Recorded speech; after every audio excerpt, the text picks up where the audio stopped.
Hello, traders. FX Pip Collector here. Today is Wednesday, June 4th, and this is my analysis for the Aussie US dollar.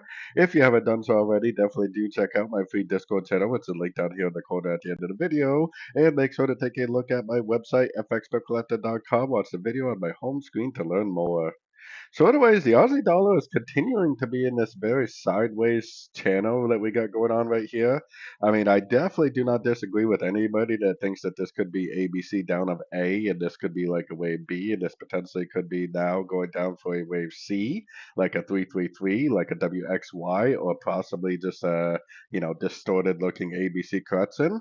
The only problem I have with that is I'm a trend trader, and because of that, I really cannot justify looking for shorts until we get some sort of a proof that it's going down on these higher time frames. We definitely don't have engulfing down. We definitely don't have a breaker structure down, and there's always a possibility that it just keeps on going up, especially with a weekly and possibly monthly time frame analysis.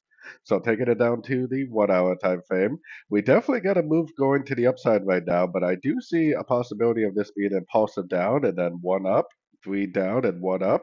Like this is possibly either a wave A or a wave one, and this is possibly either a wave B or a wave two.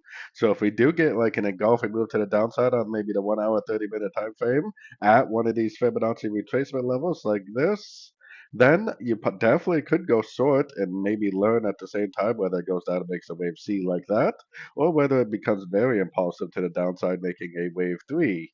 Like I said, it would make sense for this to go down. The only problem is when the higher time frames are in an uptrend, a lot of the times these shorter time frames will give you a reason to go short, and then it will just trap you in a short and just keep on going up.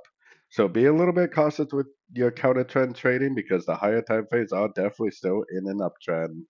So anyways, don't forget to like and subscribe, and as always, thank you for watching and happy trading.